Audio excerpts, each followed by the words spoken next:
નમસ્કાર વિદ્યાર્થી મિત્રો, RIJADEJA.com વેબસાઇટના ડેઇલી કરંટ અફેર્સ વિડીયો સિરીઝમાં આપનું સ્વાગત છે. જો તમે અમારી YouTube ચેનલ સબસ્ક્રાઇબ ન કરી હોય તો તેને જરૂરથી સબસ્ક્રાઇબ કરશો. આજે તારીખ 4 ડિસેમ્બર 2018નું કરંટ અફેર્સ જોઈશું. સૌપ્રથમ આજનો દિવસ. આજે ઇન્ડિયન નેવી ડે છે. વર્ષ 1971માં ભારત પાકિસ્તાન યુદ્ધ દરમિયાન કરાચી હાર્બર પર કરાયેલ એટેક અને યુદ્ધમાં નેવીના મહત્વપૂર્ણ યોગદાન બદલ આ દિવસ મનાવવામાં આવે છે. પ્રસિદ્ધ ઇતિહાસકાર R.C. મજુમદારનો પણ આજે જન્મદિવસ છે. તેમનો જન્મ 4 ડિસેમ્બર 1888ના રોજ બંગાળ પ્રેસિડેન્સીના ફરીદપુર ખાતે થયો હતો, એટલે કે હાલના બાંગ્લાદેશના ફરીદપુર ખાતે. તેઓ the dean of Indian historian તરીકે પણ ઓળખાતા હતા. તેમણે લખેલા પુસ્તકોની વાત કરીએ તો તેમાં ભારતનો પ્રારંભિક ઇતિહાસ, એડવાન્સ હિસ્ટ્રી ઓફ ઇન્ડિયા તેમજ history and culture of Indian people વગેરેનો સમાવેશ થાય છે. વિશ્વના ન્યૂઝ જોઈએ. કતાર દ્વારા જાન્યુઆરી મહિનાથી ઓપેકમાંથી ખસી જવાનો નિર્ણય લેવાયો છે. ઓપેકની સ્થાપનાના એક વર્ષ બાદ વર્ષ 1961થી ઓપેકનો સભ્ય દેશ છે. આ સાથે જ ઓપેકમાંથી બહાર નીકળનાર પણ તે પ્રથમ દેશ બનશે. કતારની વાત કરીએ તો LNG ઉત્પાદનમાં તે વિશ્વમાં અગ્રેસર છે. કતાર LNGનું પ્રતિદિન 770 લાખ ટન ઉત્પાદન કરે છે. ઓપેકની વાત કરીએ તો તેનું પૂરું નામ the organisation of the petroleum exporting countries છે. તેની સ્થાપના સપ્ટેમ્બર 1960માં કરવામાં આવી હતી.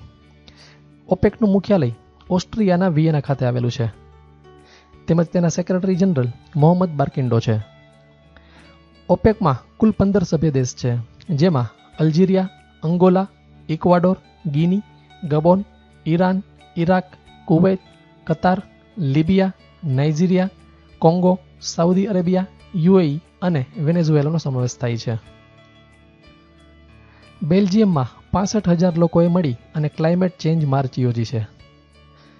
આ માર્ચ યોજવાનો ઉદ્દેશ્ય પોલેન્ડમાં ચાલી રહેલ 200 દેશોની સમિટમાં પૃથ્વીને બચાવવાની કાર્યવાહીમાં દબાણ બનાવવાનો છે. વર્લ્ડ બેંક દ્વારા પણ આ માટે 5 વર્ષમાં 14 લાખ કરોડ રૂપિયા આપવાની જાહેરાત કરવામાં આવી છે. હાલમાં ગ્રીન હાઉસ ગેસના સૌથી મોટા ઉત્સર્જક ચીન અને અમેરિકા છે. ભારતીય મૂળની અમેરિકી સેનેટર કમલા હેરિસ 2020માં અમેરિકાના રાષ્ટ્રપતિની ચૂંટણીમાં ઉમેદવારોની યાદીમાં 5મા સ્થાન પર છે. ભારતના ન્યૂઝ જોઈએ. ઇસરો દ્વારા પ્રક્ષેપિત હાઇસીસ ઉપગ્રહ દ્વારા સૌ પ્રથમ તસવીર મોકલવામાં આવી. આ તસવીરમાં ગુજરાતના લખપતનો ભાગ દર્શાવાયો છે, જેમાં લખપતનો કિલ્લો પણ સ્પષ્ટ દેખાય છે. ભારતીય સૈન્ય દ્વારા મિશન જય ભારત શરૂ કરાયું છે. આ મિશનમાં હોટ એર બલૂનથી પ્રવાસ કરી અને સૈન્ય અંગે લોકોને માહિતી આપવામાં આવશે. આ માટે સૈન્યના અધિકારીઓ કુલ 3226 કિલોમીટરનો પ્રવાસ યોજશે. આ મિશનમાં કુલ 11 જવાન સામેલ છે. ભારત અને અમેરિકી વાયુસેનાનો સંયુક્ત યુદ્ધ અભ્યાસ એક્સકોપ ઇન્ડિયા આજથી કલાઈકુંડા અને પાનગઢ ખાતે શરૂ થયો છે. આ યુદ્ધ અભ્યાસ કુલ 12 દિવસ ચાલનાર છે. કેન્દ્ર સરકાર દ્વારા 5 ડિસેમ્બર એટલે કે આવતીકાલથી 2.5 લાખથી વધુની લેવડ દેવડ પર પાન કાર્ડને ફરજિયાત કરાયું છે. આવું કરવાનો ઉદ્દેશ્ય ટેક્સ ચોરી ઘટાડવાનો છે. કેન્દ્રીય પ્રદૂષણ નિયંત્રક બોર્ડ એટલે કે CPCB દ્વારા પ્રસિદ્ધ માહિતી મુજબ દેશની કુલ 323 નદીઓ પ્રદૂષિત છે. આ માહિતી મુજબ દેશની 521 નદીઓમાંથી માત્ર 198 નદીઓ જ સ્વચ્છ છે. સૌથી વધુ નદીઓ ખરાબ હોય તેવી યાદીમાં પ્રથમ સ્થાન પર મહારાષ્ટ્ર છે, જેમાં માત્ર 7 નદીઓ જ સ્વચ્છ છે.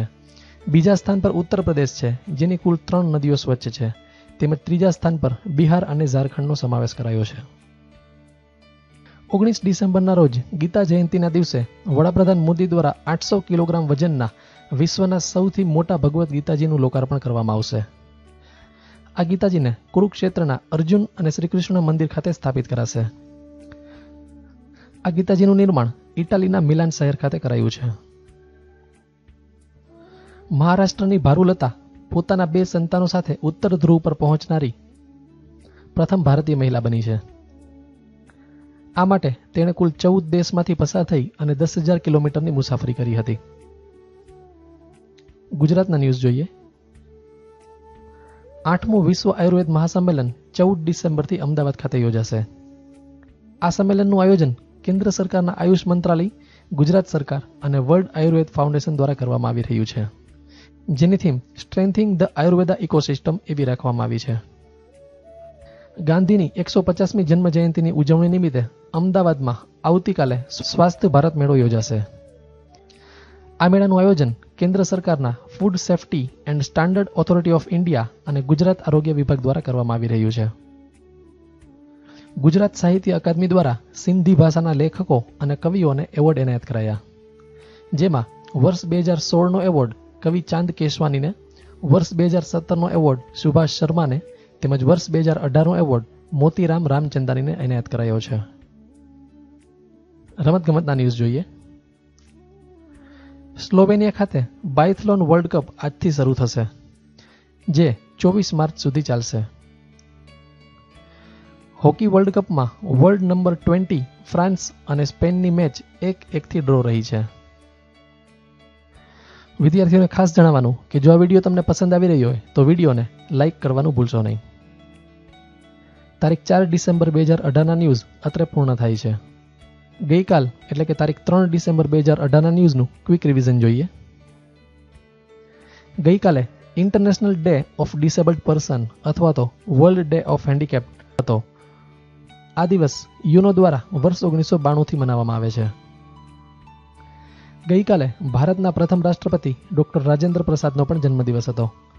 તેમનો જન્મ 3 ડિસેમ્બર 1884ના રોજ બંગાળ પ્રેસિડેન્સીના જીરાદઈ એટલે કે હાલના બિહારના સિવાન ખાતે થયો હતો. તેઓ વર્ષ 1950થી 1962 સુધી ભારતના રાષ્ટ્રપતિ તરીકે હોદ્દા પર હતા. વર્ષ 1962માં તેમને ભારત રત્ન પુરસ્કાર એનાયત કરાયો હતો. ગુજરાતમાં સુધારાના સારથી કહેવાતા મહિપતરામ રૂપરામ નીલકંઠનો ગઈકાલે જન્મદિવસ હતો.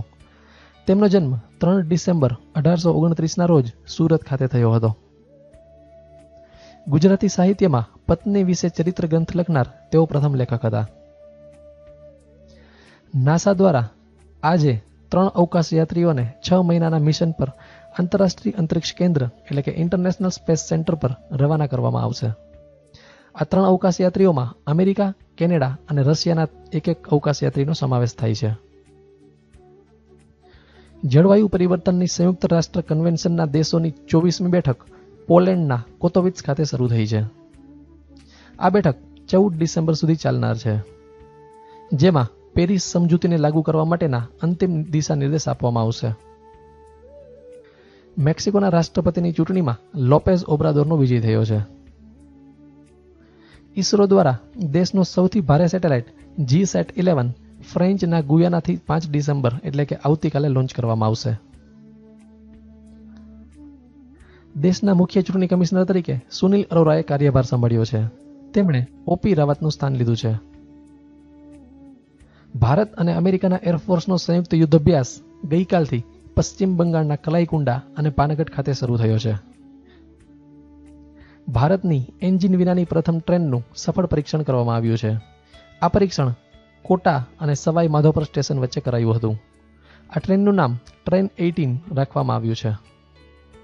ભારતીય નેવી દ્વારા આજે ઇન્ડિયન નેવી ડે મનાવવામાં આવશે. કેન્દ્ર સરકાર દ્વારા દેશની તમામ શાળાઓના દિવ્યાંગ વિદ્યાર્થીઓના પુસ્તક, ડ્રેસ અને પરિવહનનો ખર્ચ ઉઠાવવાની જાહેરાત કરવામાં આવી છે. સાથોસાથ દિવ્યાંગ વિદ્યાર્થીઓને અલગથી માસિક ₹200 ભથ્થું પણ આપવામાં આવશે. કેન્દ્ર સરકાર દ્વારા નેરોગેજ ટ્રેકને બ્રોડગેજ કરવાને બદલે તેને હેરિટેજ લાઇન તરીકે વિકસાવવાની જાહેરાત કરવામાં આવી છે. ક્રિસ્ટિયાનો રોનાલ્ડો યુરોપની ટોપ 5 લીગમાં સૌથી વધુ ગોલ કરનાર ખેલાડી બન્યો છે. આ યાદીમાં બીજા સ્થાન પર લિયોનેલ મેસી છે.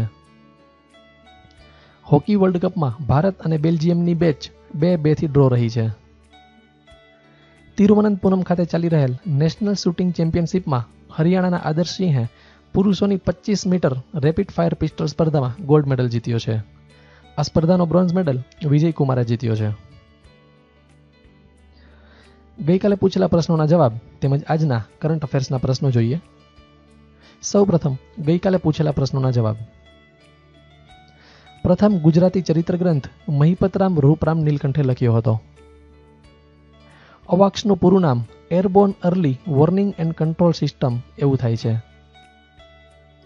ડોક્ટર રાજેન્દ્ર પ્રસાદનો જન્મ બિહાર ખાતે થયો હતો. ભારતીય નૌસેના દિવસ 4 ડિસેમ્બરના રોજ મનાવાય છે. International day of disabled person વર્ષ 1992 થી મનાવવામાં આવે છે. તારીખ 4 ડિસેમ્બર 2018ના કરંટ અફેર્સના પ્રશ્નો જોઈએ. પ્રશ્ન 1. કયા દેશમાં ક્લાઇમેટ ચેન્જ માર્ચ યોજવામાં આવી? પ્રશ્ન 2. ઓપેકનું પૂરું નામ શું છે? પ્રશ્ન 3. એક્સકોપ ઇન્ડિયા યુદ્ધ અભ્યાસ કયા રાજ્યમાં ચાલી રહ્યો છે? પ્રશ્ન 4. વિશ્વના સૌથી મોટા ભગવદ્ ગીતાજીનું નિર્માણ કયા દેશમાં કરાયું છે? પ્રશ્ન 5. ઓપેકમાં હાલ કેટલા સદસ્ય દેશ છે?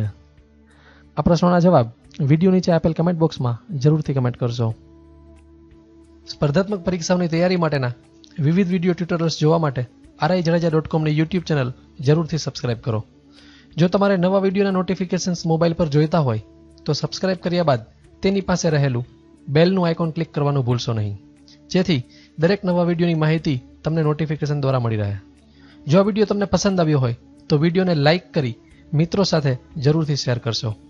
આ વિડીયો વિશેના પ્રતિભાવો કમેન્ટ બોક્સમાં જરૂરથી કમેન્ટ કરશો, જેથી તેની ગુણવત્તામાં સુધારો કરી શકાય. Thank you.